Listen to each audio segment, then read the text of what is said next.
Hello and welcome to Everybody Pulls the Tarp. I'm your host, Andrew Moses. My guest today, Amanda Goetz, the founder of the fast-growing House of Wise and the part-time chief marketing officer at Teal. Welcome to the show, Amanda. Hey, thank you for having me. It's great to have you. There is so much I want to talk to you about, Amanda. You and I were supposed to record this, I think, a month or so ago. Then I got sick with COVID, but so much has happened. So it's almost better that we had to move it. Your business, House of Wise, is off and running. Let's start by talking about House of Wise. You made a huge career pivot. You left the knot, one of the global leaders. You had a global VP of marketing role. You were running everything from a brand perspective, and you pivoted from a career standpoint, and you decided to launch House of Wise. First off, I won't do it justice. Tell the audience what House of Wise is. So House of Wise is a community of women selling luxury CBD products, but the mission is to help women take control of their sleep, sex, stress, and wealth. So it's not an MLM. I'm just treating real women like micro affiliates. But the cool thing about this is we're creating a community of women who want to be seen as a whole person. Like they want to be able to talk about the struggles that they have with stress and work and life and motherhood and sex. And we are creating a safe space to say, it's okay if you need help, let's talk about it. And so, yeah, we launched December 1st. I know, and it was a big launch, and we've all been watching on social media. It's been fantastic to see the response. So talk about, though, that moment that you thought about leaving the knot, leaving kind of that stable, organization where you have structure and processes and a team around you that you were leading. How did you go through that thought process? Say, hey, I'm going to leave this and start House of Wise and make it a reality. There's this awesome children's book called What Do You Do with an Idea? And it's all about this idea that this kid has, and it's like a little egg, and then he tries to ignore the idea, and then the egg keeps following him around and he doesn't know what to do with it, and then all of a sudden he gives it a little attention, and then it grows and it grows. That's kind of symbolic of how House of Wise was. I was a founder before I went to the knot. I had a wedding tech company, and I left, I did that for a few years. I had my first baby while I was building that company, and the founder of the knot brought me from that company into the knot to lead brand. And I remember saying to my friends, I will never start another company again. This is my place. I know I need kind of the stability and comfort of a bigger team and an organization. Then I had an idea. So what happened was I was navigating a divorce with 3 kids under the age of 5. And my company and my career was really at the height. That could be the knot was being acquired by a private equity company. We were about to merge with our biggest competitor. I was on that transition team. And there were days that I was going from a courtroom to a boardroom or a CBS Good Morning, media appearance. And I had never touched anything for stress or anxiety, but because of everything I was dealing with, I needed help. And so I started researching, and I turned to cannabis, and it helped me immensely. And I felt so guilty about it, and I didn't want to tell anyone. And then what happened was, as I slowly told people about what I was experiencing and how CBD or microdosing THC was helping me, they were like, oh, you're still, having a career and being a great mom, and they saw that it was I'm not just a stoner, hanging out all day. I still am getting a lot done.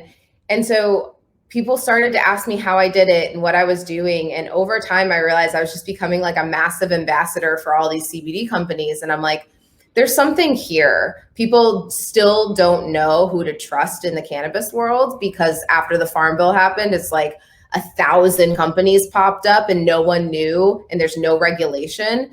And so I slowly started to think about it. And then eventually I was like, I couldn't ignore it any longer. And I talked to enough people that they were like, there's an opportunity here, you should do it. And so enough people gave me kind of the nod. And so then I quit my job and started the company.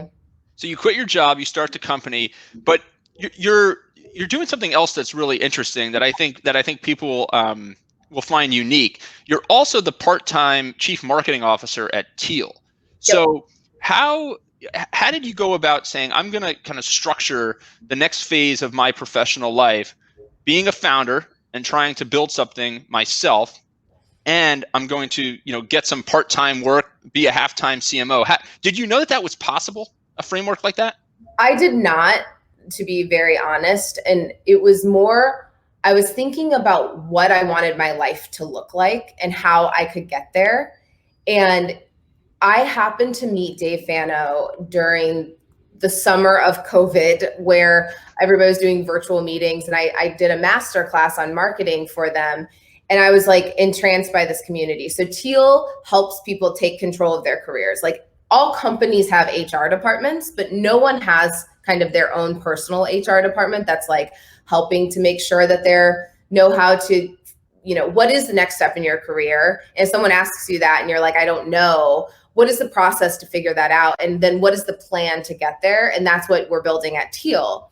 And I felt like that was very powerful, and it was in line with my like larger mission in life, which is helping people to feel in control and in the driver's seat of their own life. Like, everything I do for the first, all of my 20s, I felt like I was not in control of my life. I felt like I was in a passenger seat. And so when I hit 30, I became very aware that that is a change that I want to make. So with Dave, met him, we were talking. He was asking me if I wanted to be an advisor to Teal because they were growing, but they needed someone to help with brand and positioning.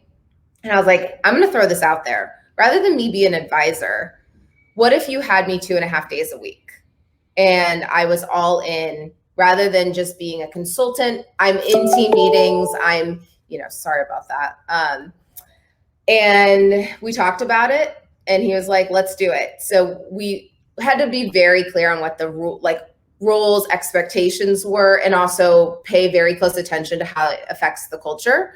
But I'm not the only person that's doing part-time. He has a part-time head of engineering and user researcher. So he's kind of creating this like new culture, which it's working. It's incredible.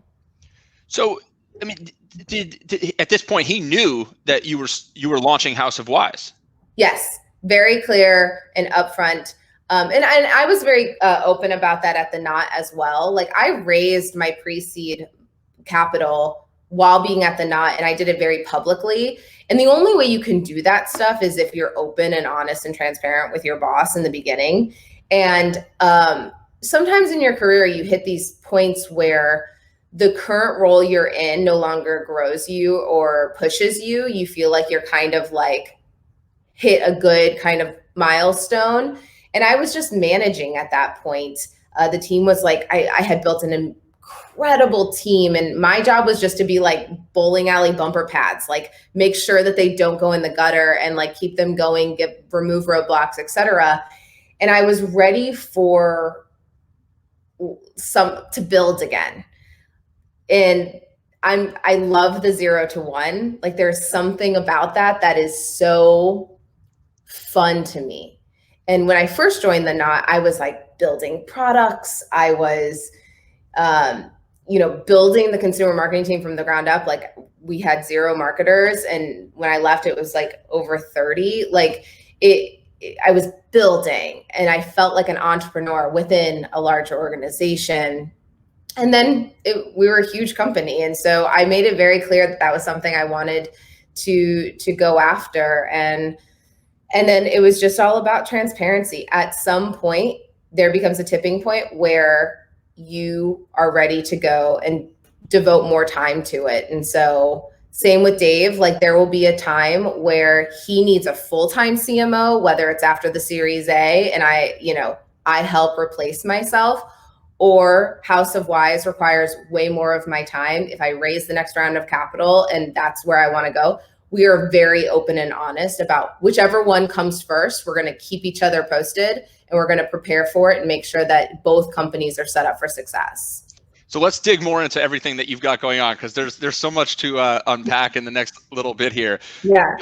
One of the things about being a founder and being an entrepreneur, I think people look from afar. They look on social media and they say, oh, it looks fun, it's sexy, it looks like it must be easy, and it all comes really. But once you're behind the scenes, behind the curtain, it surely is not. And when you're in the founder seat, I call this show "Everybody Pulls the Tarp." You and I have talked about this mantra that I believe that great teams and great organizations are powered by individuals who contribute in unexpected ways.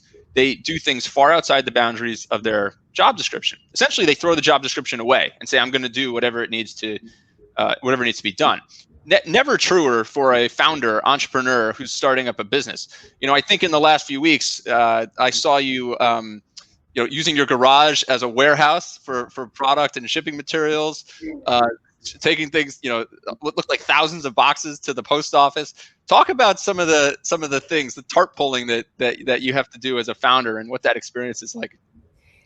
Yeah, I mean, I'm not a traditional founder. I don't have this like crazy amount of VC capital that I can hire people right now, right? So there's that. But then the other piece of it is, I believe that it's important for me to know how to do all the different functions within the organization for two reasons. One, for empathy. So that way I know if I hire somebody, I can be empathetic to that role because I know all the things that go into it. And two, so I can hire the right person for that role and know what questions to ask. I have been a brand marketer for tech companies my whole life for the most part. And this is the first true e-commerce D2C experience. And so supply chain management is a massive gap in my skill set. And so first and foremost, I have great investors who are coaching me along the way and mentors. But second, I interviewed every co-packer, every, contract manufacturer, did all the RFPs. I'm overseeing how to create all the mailer boxes and cartons and where do they come from? And should we source bottles from China? What is the difference? Like all the things that go into it. And now I can hire someone to come in and own that for me, but I have empathy for like shit happens.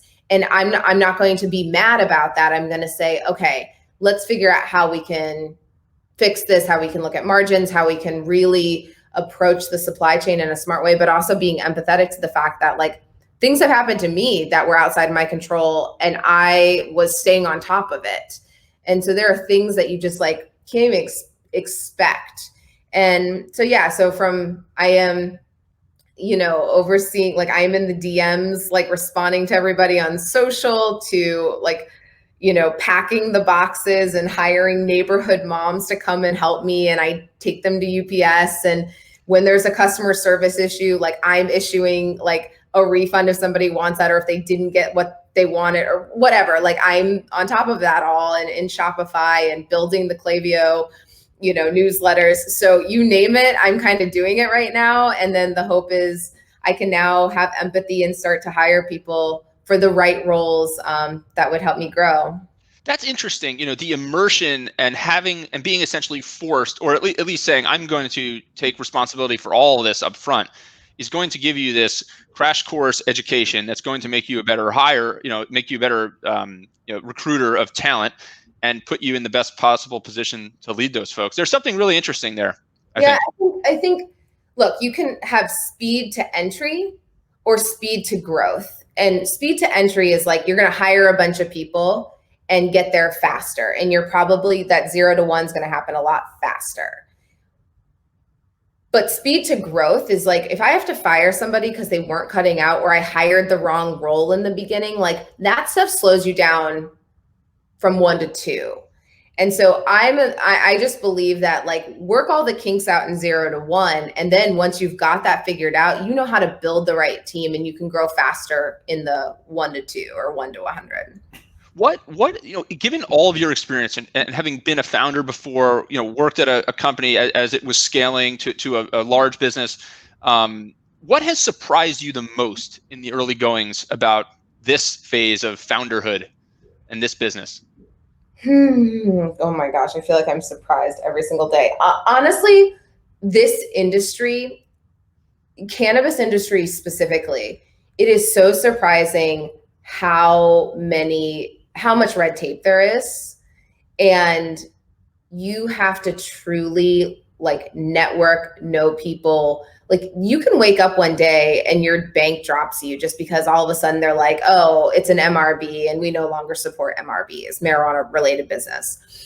And so I think this industry specifically, like CBD has now been legalized since 2018. We are like, CBD is kind of everywhere. And yet it took me so long to get a payment processor and so long to figure that out. And, you know, Shopify supports Stripe, but Stripe doesn't support MRBs. And so you can't use Stripe. So you have to use Square, but Square doesn't, like, it's so confusing.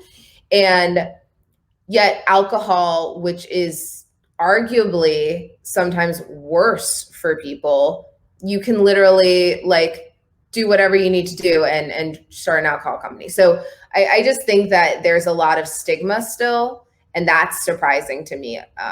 There's a lot of red tape that we're going to have to continue to push the industry forward. So there's so much going on, right? I mean, you and I have talked about the fact that I've got 2 kids at home going to school. You've got 3 kids at home going to school. You're balancing the Teal part-time, all the responsibilities that we just described with House of Wise. Let's talk about the mechanics of getting it done and leading through it and navigating it a bit. I've heard you say that you don't believe in balance because you believe that balance means that there's, you know, you're compartmentalizing everything and you're separating all these aspects of your life, and you're much more open-minded about integrating your life. Like I, for example, say there's not really such a thing as work-life balance in my world. There's work-life integration. Talk about that and how you view that for a moment, how you get it all done. Yeah, I definitely don't believe in balance. Like I believe in intention, and with intention removes guilt. So what do I mean by that? I mean, there are days that I wake up and I look at my calendar and I say, wow, I am going to work really hard today. Like I have a block of time that I'm going to be on offense. I'm going to be churning out a deck, or I need to do other things. I have meetings in the afternoon. And by the end of that day, I'm probably going to be a little dead.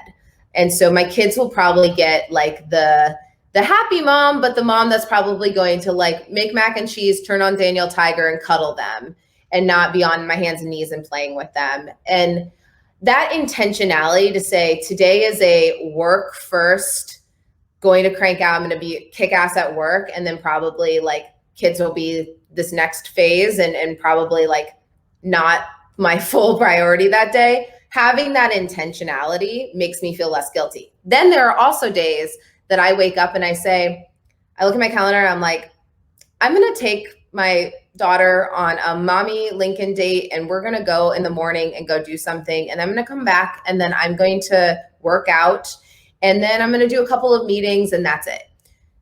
That intentionality says, okay, I'm not going to feel guilty that my inbox is stacking up. I knew that was going to happen. And for me, it's like you can never get everything done in a day. Randy Zuckerberg has this amazing book called, I think, Pick 3, where you can only do like 3 things well in a day. And I subscribe to that. It's like, today I'm going to make sure that I take care of myself. I need a workout. I'm feeling stressed. I need to get that in. I'm going to prioritize that above getting this deck done or whatever. But it's all about intentionality and actually bringing that to the forefront of your mind, writing it down, whatever you need to do to say, that is my intention for the day. And I will not feel guilty for other things that don't get done. So once you've set the intention and you've kind of moved the guilt aside, mitigated the guilt, what's your strategy for getting it done? Do you say, I'm only going to focus on this right now and I'm going to try and eliminate any distraction and noise and I'm going to power hour through this and then I'm going to take a break to reward myself when I get done with, do you say I want to get from point A to point B or I just want to work an hour? What's the Amanda Goetz approach to that?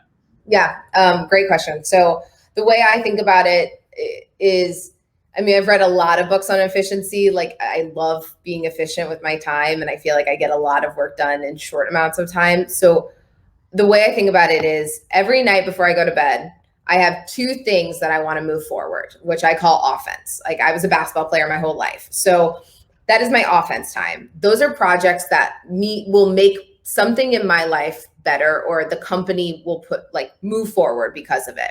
So right now, 2 big things are R&D for our next product And so writing a brief on that, and then my seed round deck. So those are two things that I woke up this morning and said, I am not going to look at anything else until I get those to a good place. And for me, I time box it to about 2 hours because that's how long our brains can go really without needing a break. And so for 2 hours, I crank on those two things and get them going. Then I take a break. And then now it's time for defense, which is usually all the notifications and podcasts or emails, meetings, etc. But I don't look at that stuff until I've been selfish and gotten the things that will help move the needle on things that matter to me. Well, there's a difference, right? I mean, some would say it's selfish. You might call it productive, right? You're focused and productive. I like that offense defense concept. Amanda, you've got this tremendous work ethic and this outstanding drive. I want to go back a bit. You once told me a story that when you were younger, your dad was the local plumber and electrician for the town that you grew up in.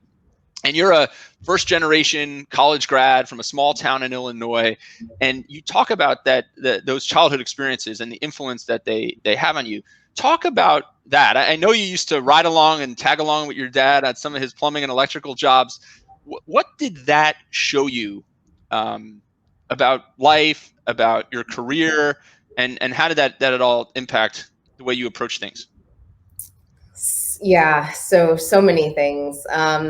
And yes, I can do the duct work in a house and fix your toilet. I can do all those things. But first and foremost, so my dad had a crazy childhood. He lived out of his car for his senior year of high school and then started this company and was able to then build it to provide for a family and put us through college and give us the childhood that he didn't have.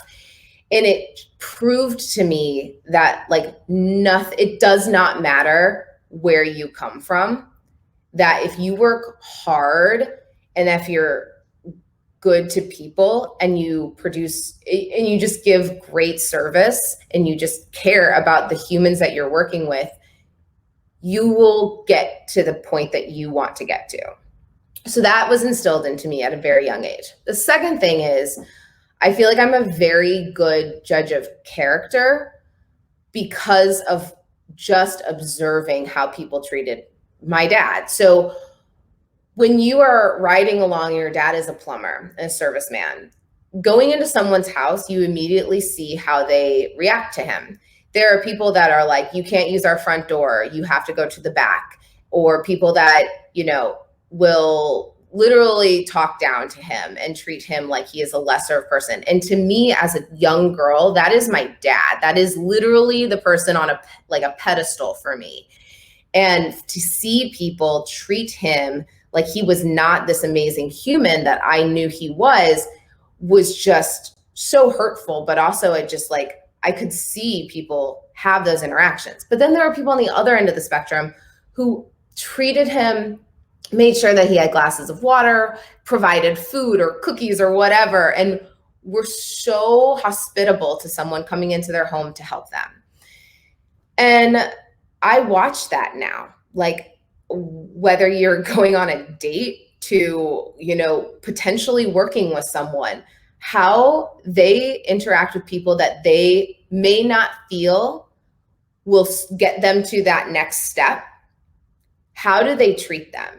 How do you treat your doorman if you live in New York City? How do you have conversations with them? Do you know that they have kids? And now I think about that with investors. How do they talk about founders in their portfolios? Do they know their life? Do they know what they're going through? Do they know them as humans? And so those things are really, really important to me and are really foundational to everything that I do. Amanda, you're so authentic, right? Authenticity just, oozes out of you and out of the brands that you shepherd. I think there's a lot to that, right? That you're so observant about how people behave and how they interact with one another. And it speaks to your ability to engage and connect. When you think about those experiences and you think about yourself as a leader, obviously it will influence your hiring decisions like you described. As the business, hopefully, I think it's going to scale mightily.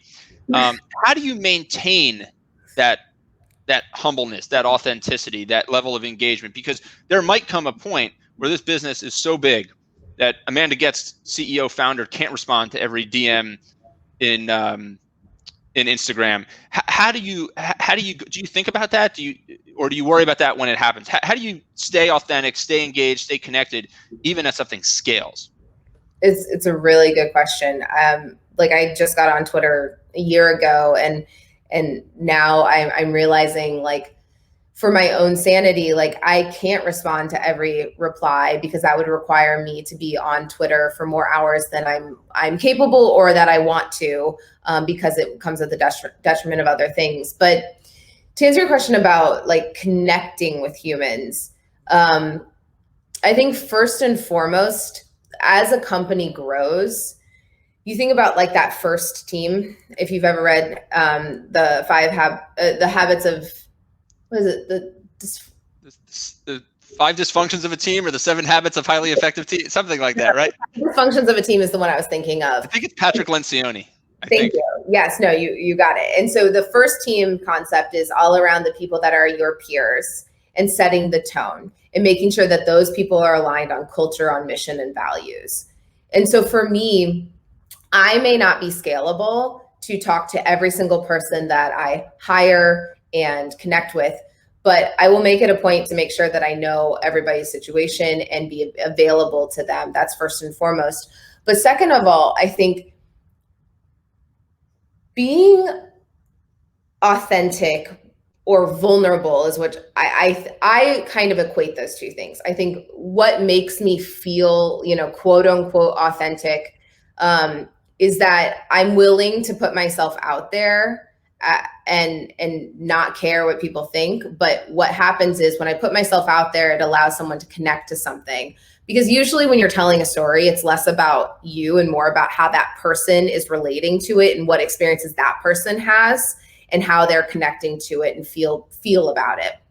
And so when I was managing a large team, I made sure that the people that were immediately reporting to me all shared those mission and values. It doesn't mean that they have to go out and tell everybody their life story, but they have to create a culture where someone could feel comfortable sharing what they're struggling with or what they're going through. And so there are ways to do that in feedback culture and just like ways to create culture within a community. But I think that that's important, but I do worry about it. Like, I'm not going to lie. Like, I hate, like, it does eat at me that I can't, if someone DMs me an authentic, like a very sweet message, it kills me that it takes me like a few weeks to sometimes like respond and say thank you.